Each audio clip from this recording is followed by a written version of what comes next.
नमस्कार मित्रांनो, सावळ्याची जणू सावली मालिकेच्या येणाऱ्या भागामध्ये अतिशय जबरदस्त ट्विस्ट आपल्याला बघावयास मिळणार आहे।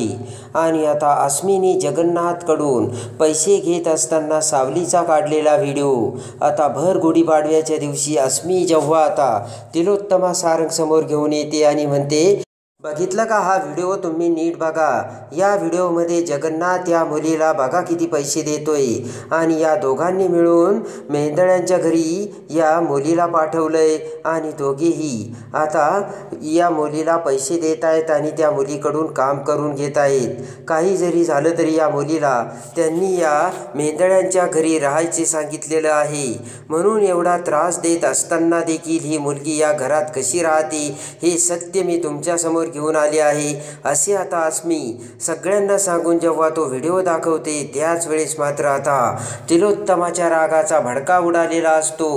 पण आता गुढीपाडवा असल्यामुळे सावली आता तिलोत्तमा आणि सगळ्यांसमोर काहीही न बोलता जेव्हा आता दुसऱ्या दिवशी सावली ही खरे सत्य समोर आणते आणि अप्पूच्या हॉस्पिटलमधील खर्चासाठी जगन्नाथने तिला पैसे दिल्याचे सत्य पुराव्यासकट आता सावली ही सारंग तिलोत्तमासमोर आणून अस्मीच्या झिंजा धरून तिला तोंडावर पाडत आणि अस्मीच्या खोट्या सत्याचा पुरावा दाखवत आता सावली ही सारंग समोर कशी खरी सिद्ध होते हे या व्हिडिओमध्ये आपल्याला बघावयास मिळणार आहे।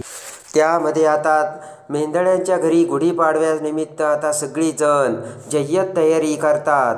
फुलांच्या माळा, फुलांचे गजरे लावून सगळेजण आता नवीन वर्षाच्या स्वागताला तयार झालेले असतात। आणि त्याच वेळेस मात्र इकडे सावली देखील आता तयार होऊन घराच्या दरवाजावरती आता फुलांच्या माळा लावत असते, फुलांचे हार लावत आता सगळेजण मेंदळ्यांच्या घराला सजवत असतात। आणि त्याच वेळेस मात्र आता सावली ही घरी नसल्याचे सत्य ऐश्वर्याने अमृतासमोर आणलेले असते आणि अमृताने आता सारंगला सुद्धा सावली दिसत नसल्याचे सांगताच आता सारंग सुद्धा अवाक झालेला असतो। आणि आता इकडे काही जरी झालं तरी या मुलीला आता तिचं पितळ उघडं पाडायचं हे अस्मीने विचार केलेला असतो। आणि आता मात्र कान्हूने सावलीला फोन करून अप्पू खूप आजारी असल्याचे आता कान्हू बोलते आणि पैशाची हालचाल करण्यासाठी काहीतरी पैशाची व्यवस्था करण्यासाठी आता सावली ही भैरवीकडे गेलेली असते। आणि त्यामुळे आता इकडे अस्मीने देखील सावली ही एवढी ताबडतोब तडक कुठे निघून गेली हे समजण्यासाठी तिने राकेश नावाच्या त्याच्या मित्राला सावलीच्या मागावर पाठवलेलं असतं आणि तो आता सावलीचा प्रत्येक ठिकाणी पाठलाग करत असतो। इकडे आता सावली ही भैरवीकडे येताच पान मात्र भैरवीने आता सावलीला पैसे देण्यासाठी नकार दिलेला असतो। भैरवी म्हणते की या दिवशी मी कुणालाच पैसे देत नाही सावली असे म्हणत भैरवीने सावलीला काढून दिलेलं असतं। आणि आता इकडं सावलीच्या समोर काहीच मार्ग उरलेला नसतो। इकडे आता अप्पूला हॉस्पिटलमध्ये ॲडमिट करून घेत नसतात, अगोदर 1.5 लाख रुपये भरायचे असतात आणि त्यासाठी आता सावली ॲटोमध्ये सुद्धा आता जाण्यासाठी सावलीकडे पैसे नसतात। तेव्हा पळतच आता सावली रस्त्याने जात असते आणि त्याच वेळेस आता जात असलेल्या जगन्नाथचे लक्ष सावलीकडे जाते आणि पटकन जगन्नाथ त्याची गाडी थांबवतो आणि सावली समोर येतो। जगन्नाथ म्हणतो, सावली अगं काय झालं, तू अशी का पळतेस? सावली म्हणते की काही नाही, अप्पूला हॉस्पिटलमध्ये ॲडमिट केलं आहे आणि त्यासाठी 1.5 लाख रुपये लागतात, म्हणून मी ते 1.5 लाख रुपये शोधू राहिलेत। भैरवीजींनी सुद्धा मला पैसे द्यायला नकार दिला।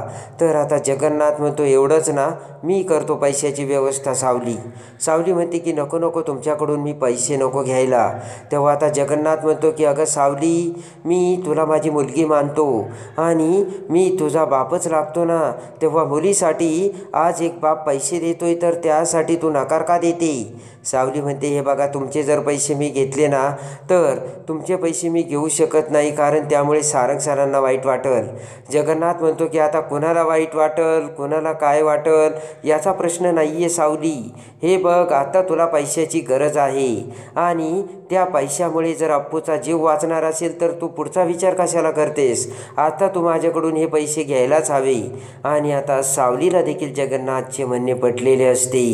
पण त्याच वेळेस आता राकेश हा सावलीच्या पाठलाग करत तिथे आलेला असतो आणि सावली आता जगन्नाथ अलकासमोर बोलत असताना राकेश त्याचा मोबाईल बाहेर काढून सावली आणि जगन्नाथचा तो व्हिडिओ सगळा आता राकेशने शूट केलेला असतो.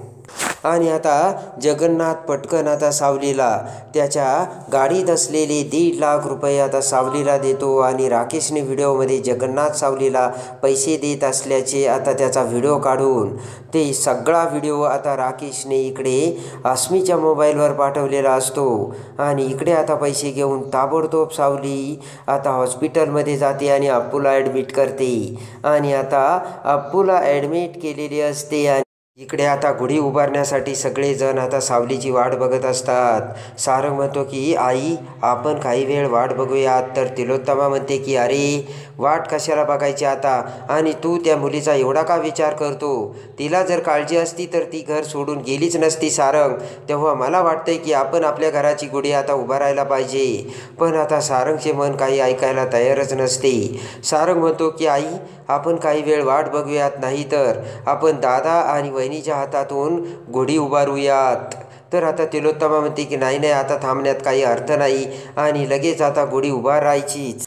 आणि त्याच वेळेस आता इकडे अस्मीच्या मोबाईलवर तो राकेशने पाठवलेला व्हिडिओ आलेला असतो. अस्मी तो व्हिडिओ बघते आणि अस्मीला खूप आनंद झालेला असतो. पटकन आता अस्मी पुढे येते आणि म्हणते की तिलोत्तमा मॅडम मी तुम्हाला आज त्या पोरीचा खरा चेहरा दाखवणार आहे.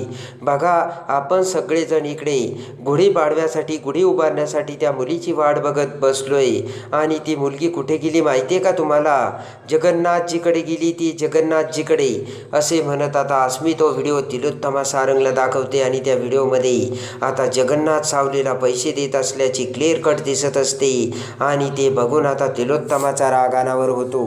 तिलोत्तमा म्हणते बघितलं का सारंग, अरे ही मुलगी त्या जगन्नाथला मिळून प्लान करते.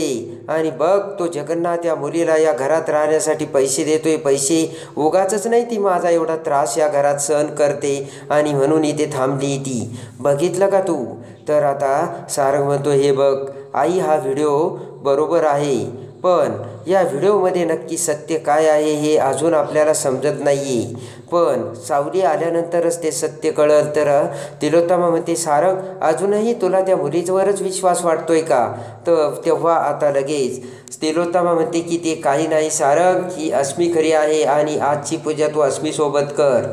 सारंगचे मन काही मानायला तयारच नसते. सारंग देखील आता गोंधळातच पडलेला असतो. सावली जगन्नाथकडून एवढे पैसे कशाला घेते ते सत्य आता सारंगला काही समजत नसतं. आणि त्यानंतर इकडे आता सखदेवला सुद्धा आता ते सगळं माहीत असूनही सखदेवला शपथ घातल्यामुळे सखदेव ते सांगू शकत नसतो. आणि पटकन इकडे आता अखेर सारंग सावलीवरती विश्वास असल्यामुळे अस्मीसोबत गुढी उभारायला नकार देतो. आणि ताबडतोब इकडे आता सखदेव देखील हॉस्पिटलमध्ये आलेला असतो. आणि सखदेव तिथे हॉस्पिटलमध्ये येताच आता सावलीने 1.5 लाख रुपयाची व्यवस्था करून अप्पूला ॲडमिट केलं हे सत्य सखदेव समोर येताच पटकन आता सावलीला आता सखदेव घरी पाठवतो. आणि आता सावली घरी येताच इकडे सगळेजण आता सावलीकडे बघतात. तिलोत्तमा रागाने सावलीला म्हणते की आलीस का? तुझ्या बापाकडून कामाचे पैसे घेऊन आलीस का? तर सावली म्हणते काय बोलता तुम्ही? आणि लगेच आता तिलोत्तमा अस्मी तो व्हिडिओ आता सगळ्यांसमोर सावलीला दाखवते आणि म्हणते की हे काय आहे? हा आहे तुझा पुरावा. आणि यामध्ये तू जगन्नाथकडून पैसे घेण्यासाठी गेली होती बरोबर ना? आणि आज महिना भरला असेल आणि त्यामुळे इथल्या कामाचे इथे राहण्याचे पैसे घेऊन आली नाही का? तर आता लगेच सावलीला राग येतो. सावली म्हणते की अस्मी वाटेल ते बोलू नकोस, जगन्नाथजी माझे वडील आहेत. आणि लगेच आता अस्मी म्हणते की वडील आहे तर मग पैसे कशाला घेतले? आणि लगेच आता सावली ही सगळे सत्य आता सारंग तिलोत्तमाला सांगते.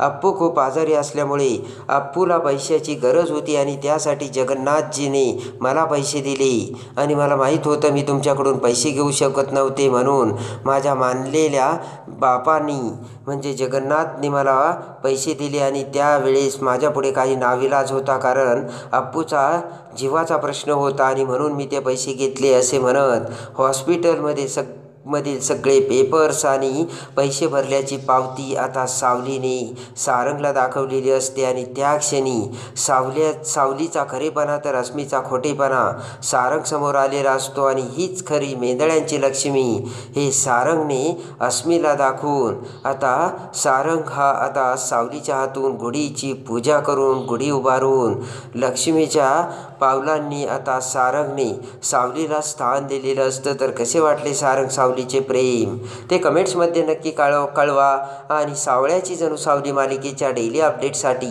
आपल्या चॅनलला लाईक करा, सबस्क्राईब करा.